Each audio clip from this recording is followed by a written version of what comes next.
보쌤의 후다닥 세계사 시즌 1 그 세 번째 시간입니다. 이 시간에는 세계 4대 문명이 발생하게 된 배경과 조건은 무엇이고, 그리고 이 중에서도 메소포타미아 문명과 이집트 문명을 비교해서 알아보도록 하겠습니다. 세계 4대 문명은 티그리스 유프라테스강 유역의 메소포타미아 문명, 나일강 유역의 이집트 문명, 인더스강 유역의 인도 문명, 그리고 황허강 유역의 중국 문명이 있습니다. 지도에서 살펴볼까요? 티그리스 유프라테스강, 지금의 이집트 지역이죠. 비옥한 초생딸 지역에서 최초의 문명이 발생한 이후에 나일강 유역, 인더스강, 겐지스강 유역, 중국의 황허강 유역에서 이렇게 세계 4대 문명이 발생하게 됩니다.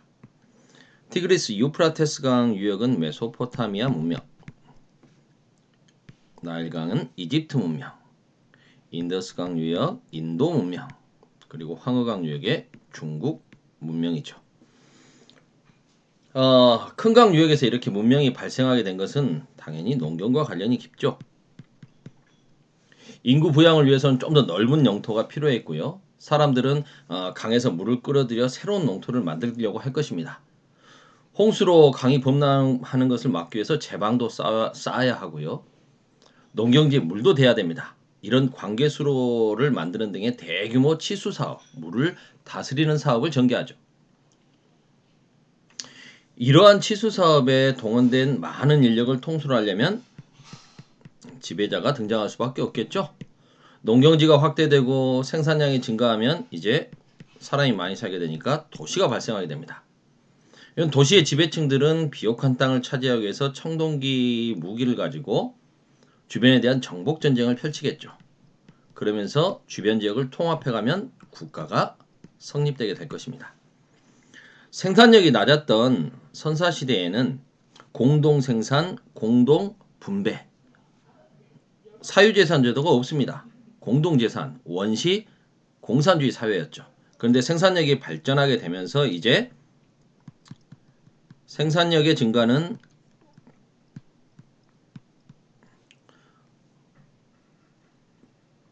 분배의 불평등을 가져오죠. 예전에는 공동생산에서 공동으로 분배했지만 이제 분배의 불평등을 가져오게 되고요. 분배가 불평등해지면 니꺼 내꺼라는 개념이 생기죠. 사유재산의 개념이 생깁니다. 더 가진 자와 덜 가진 자의 차이.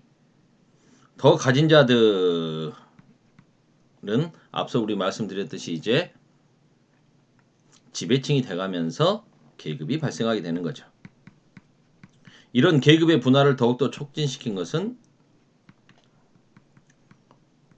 청동기의 등장일 것입니다.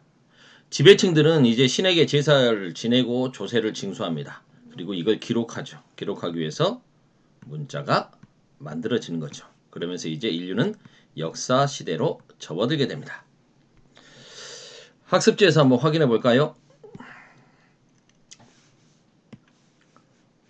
관계농업 발달, 대규모 치수사업 전개, 도시의 성장, 청동기로 인한 청동기 사용으로 정복전쟁이 더욱더 활발해지고 문자가 발명되었다.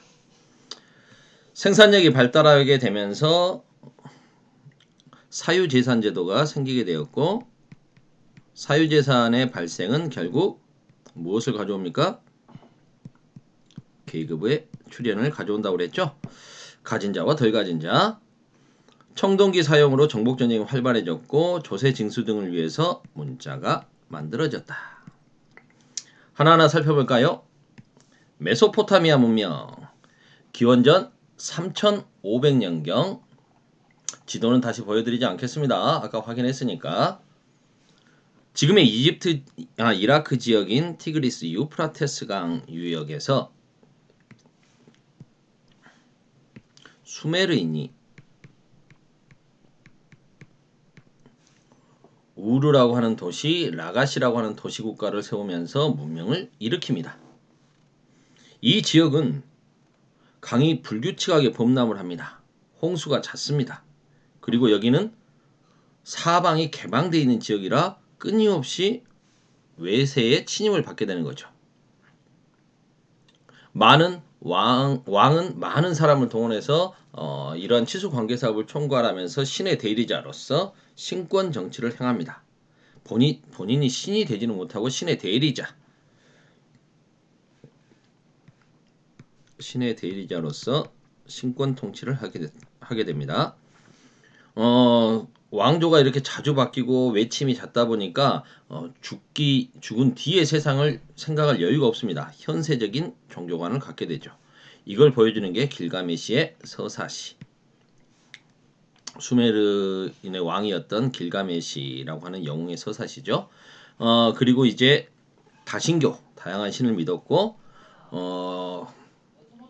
지구라트라고 하는 피라밋을 만들게 됩니다. 태음력과 60진법을 고안했고요.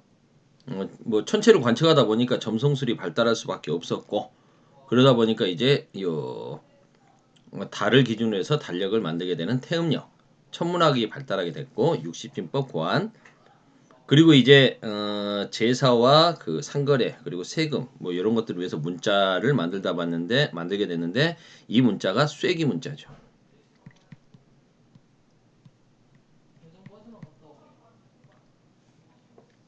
잘 안 써지네요. 쇠기 문자. 그런데 이 수메르인들은 아카드인의 공격으로 멸망하게 됩니다. 그리고 이어서 아무르인이 새로운 지배자로 등장하게 되죠. 이 아무르인들은 비록 민족은 달랐지만 이들은 수메르인들의 문화 그리고 그게 이제 그대로 계승되어 왔던 아카드인들의 문화까지 다 계승 발전시킵니다. 이 아무르인들이 세운 바빌로니아 왕국은 기원전 18세기 1800년경에 기원전 1800년경에 메소포타미아 지역 전역을 통일하죠. 그 임금이 바로 함무라비 왕입니다. 많이 들어보셨죠? 이분은 수메르인의 옛 법전을 다 집대성해서 함무라비 법전을 편찬하죠.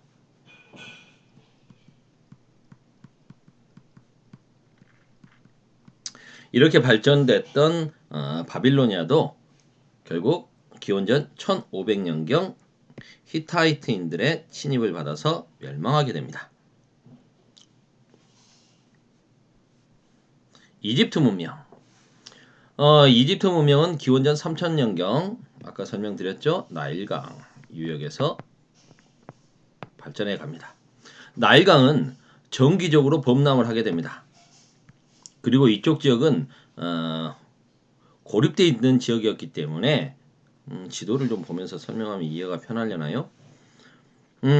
사방이 확 트였던 메소포타미아 지역과 달리 이집트 지역은 사막을 건너서 들어와야 됐죠. 바다와 바닷길과 그리고 사막으로 막혀 있습니다. 그래서 이 나일강 유역만 발전을 하게 된 거죠. 그러다 보니까 이민족의 침입을 거의 받지 않았습니다. 오랜 동안 통일왕조가 유지될 수 있었죠.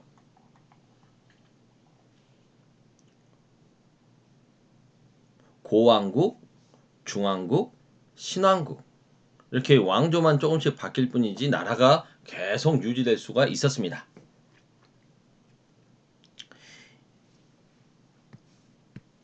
이들은 다신교로서 특히 태양신을 숭배를 했습니다.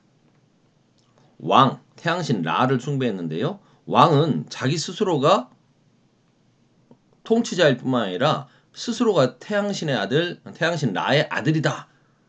살아있는 최고의 신이다. 왕 자체가 신이죠. 파라오라고 불린 왕 자체가 신이었습니다. 그리고 이들은 이제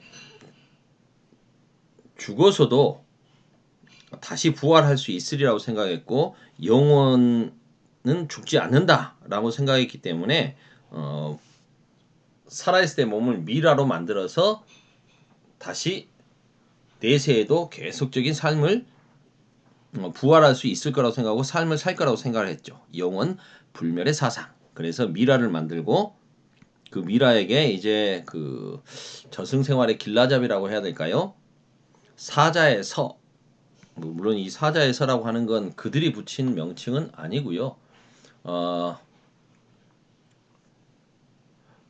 그 독일의 고고학자 렙시우스, 칼리차드 렙시우스라는 사람이 명명을 한 겁니다. 사후세계에 대한 글과 죽은 자의 영생에 대한 기원문 이런 것들이 적혀 있는 것이죠. 그 미라와 함께 이집트 묘에서 부장품으로 발견됐습니다.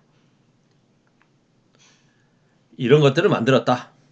영원 불멸 사상을 갖고 있었기 때문에 그리고 나일강이 주기적으로 범람하고 범람을 주기적으로 하게 되니까 이게 범람을 하게 되면 많은 양질의 영양가 있는 영양분을 듬뿍 담고 있는 물들이 다시 범람해서 올라오지 않습니까? 땅이 비옥해지는 거죠.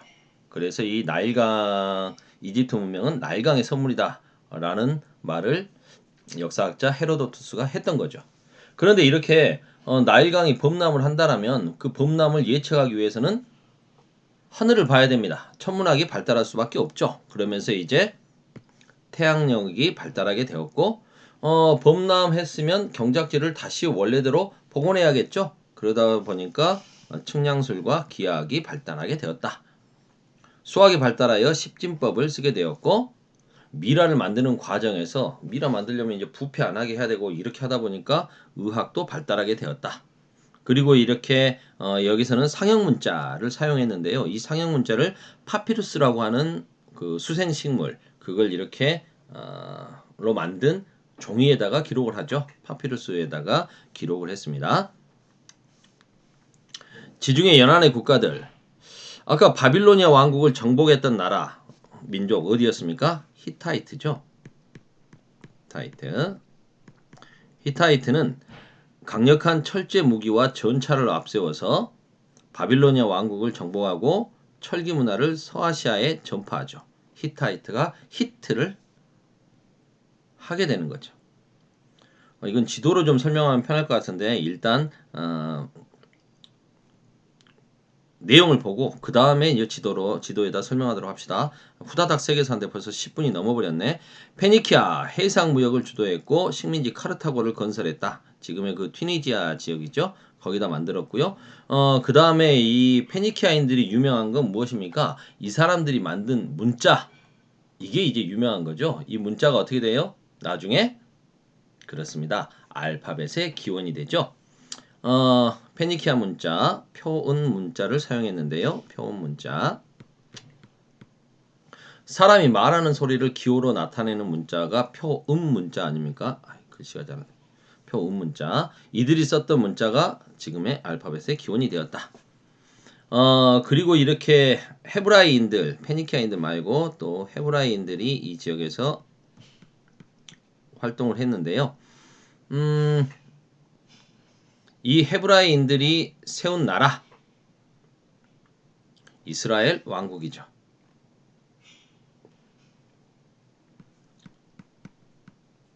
이스라엘 왕국. 솔로몬 왕 때 전성기. 나중에 이스라엘과 유대로 분열됐다가 각각 망하게 되죠. 이들의 유일신 신앙은 이제 유대교로 이어지게 되죠. 헤브라이인들은 여호와를 유일신으로 믿지 않습니까? 그들이 만든 유대교는 나중에 크리스트교와 이슬람교에 영향을 주게 되는 거죠.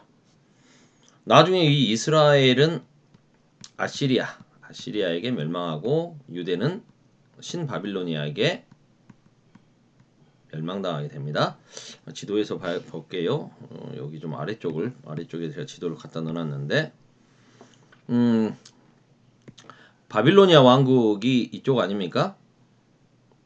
그런데 히타이트인들이 기원전 1500년경에 바빌로니아를 멸망시켰고요. 그리고 이제 그 뒤에 이 지역에서는 헤브라이인들의 여기 헤브라이 왕국, 여기 나중에 이제 이스라엘과 유대 왕국으로 갈라지게 됐다는 거고요. 요 지역 지금의 그 중동 지역에 있는 이스라엘 지역과 그 위에 있는 나라 베이루트가 수도인 그 나라가 어디죠? 갑자기 생각이 안 난다. 아, 이쪽 지역입니다. 하여튼 요 지역이 이제 페니키아 지역인데 이 페니키아는 자기들도 유명하지만 이제 이쪽으로 자연스럽게 나가게 되니까 지중해 무역을 할 수밖에 없죠. 이들이 유명하게 된 것은 실은 아프리카가 요렇게 아프리카 대륙이 있고요. 이렇게 가면 여기가 이제 장화구 모양의 이탈리아 반도가 이렇게 되지 않습니까? 시칠리아 섬이 있고 이 페니키아가 만든 식민 도시 카르타고가 유명하죠. 나중에 로마하고 함께 지중해 해상 무역권을 놓고 포에니 전쟁을 치렀던 카르타고. 이 카르타고를 개척한 사람들이 페니키아인들입니다. 벌써 15분이네요. 후다닥 세계사 세 번째 시간은 여기까지 하겠습니다.